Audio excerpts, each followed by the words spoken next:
mayor and the director. And I think you know these guys. Billy Joe Armstrong, Mike Durant, Trey Cool. We wouldn't be here without them. Just wanted to welcome you all to our final sound test here in the theater before we start previews. I wanted to talk a little bit about how this all began. Just imagine that it's 2004 and George W. Bush had been actually elected for his second term. And I'm prepping a movie and I'm driving up the Pacific Coast Highway. And I'm listening to the album that I have become obsessed with, and it's American Idiot by Green Day, and I'm listening to it every day, and I start to just get this crazy idea in my head that this could be a fabulous show. And I heard in it almost like the voice of a generation of young Americans who were looking around themselves at that moment in time and feeling like this doesn't make sense, and also feeling like maybe they might actually be able to rethink their lives and not necessarily just follow what's being told to them by all of the idiot boxes all over, you know, their apartments and their computer screens and their handheld devices, and that maybe they could actually start thinking for themselves if they have some kind of an experience of life. And it occurred to me that that's a classic musical theater journey. You know, it's a coming of age story. So that's cooking in my head. This is 2004. Cut to several years later, and I'm at Bar Centrale, which is this really, you know, chic little theater hangout after a performance of Spring Awakening. And I'm sitting there having drinks with this guy, and I'm pitching him my idea, and you know what? He said, "That sounds great." And because of that, and because of how awesome these three guys are, that's where we are. That's why we're here today. You know, I was at the gym today, and I overheard this woman saying, you know, and she was complaining. She said, "He didn't give me any disrespect." And I thought, oh, I live for days when people don't give me disrespect. And it occurred to me that for so many of the people from the music business or from other areas other than theater who come into our world or look at it from outside, they do have sometimes a kind of idea about what theater is, and it makes them a little nervous, or they don't trust it, or they don't understand that they can actually be a part of it. And I have to say, you guys never gave me no disrespect. And you never gave the theater any disrespect.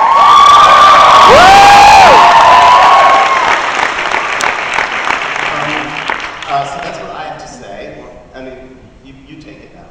Hi. I'm not used to standing and talking. So, you know, I think the whole idea with American Idiot, when it, you know, there was, you know, coming up with characters and a storyline, and I think about the song American Idiot, which you guys just heard. It was like, it was written or just you're getting bombarded with information, and a lot of it just being lies, and trying to figure out your own truth to the whole thing, and not getting your individualism, just not getting lost. So, and I think that's kind of what this whole thing has been about. I mean, it was always sort of, the thought was always for it to be staged or to create a film or something with it, you know, just because, and we were thinking in terms of that, just like, it was kind of like, it felt like scoring a movie or something, you know. We got really into different kind of things that we would kind of go outside of the normal for us, which was like, you know, we got, well, except for Tommy, or you know, we got into like Rocky Horror, and we got into listening to different things about, you know, like what's going on with West Side Story, and I think I even like downloaded like some things like Ethel Merman sang or something. It's like a totally different approach, you know? It's like, and I don't know, and then now like coming into this and seeing the energy that, you know, all the actors and everybody else has been involved with, and it kind of reminds me of the first times that we ever really got into being around creative people on the punk rock scene in Gilman Street and things like that, because it was just the energy. You just want to be around it. There's just so many creative people, and I think all of these people here are the most talented people I've ever seen in my life, and probably I'll ever see in my lifetime. It's because they're truly devoted to the craft, and it goes beyond just trying to be a star. It's a belief in in theater and art, and I don't know. So for me, it's been the ultimate inspiration behind the whole thing. So, without further ado, Mike Dirt.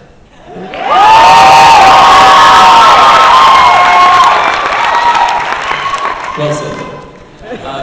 I just think it's been an amazing, collaborative, but inspiring, especially at this juncture of our career. It's been very inspiring to us to see people, all the artists involved, whether it's Stephen Hawking, the dance, the way that Tom Kittner has arranged, expanded some of the arrangements, and honestly, Michael's direction, everybody here. It's been so inspiring at this point of our career that I don't know. I think since we early, like Billy said, since we started off really young, it's re-energizing, it's inspiring, and it's an honor.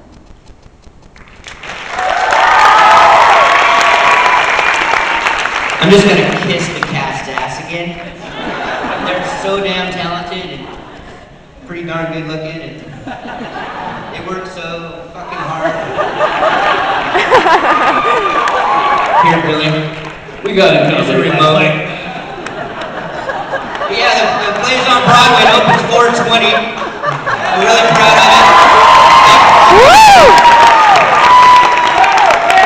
There's room for green.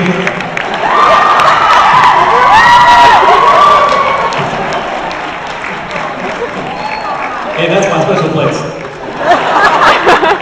Let's take a picture. Typical Broadway. We got a boner. Let's do a photo op. You guys. Yes! Please. Kiss Vic.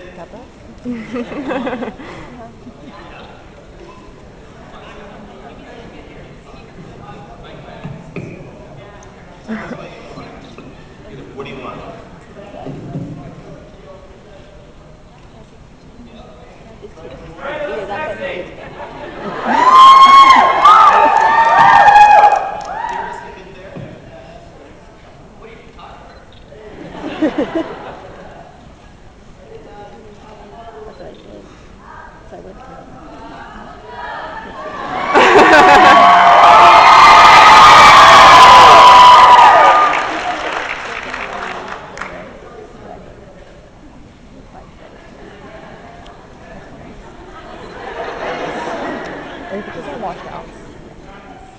Spotlight, yeah.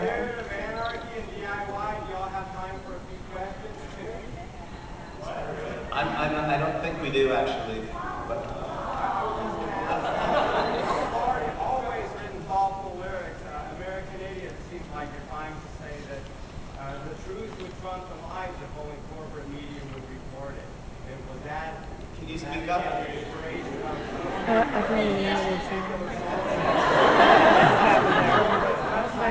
One of these talks about, the underlying thought-provoking of your lyrics. And a lot of your fans don't see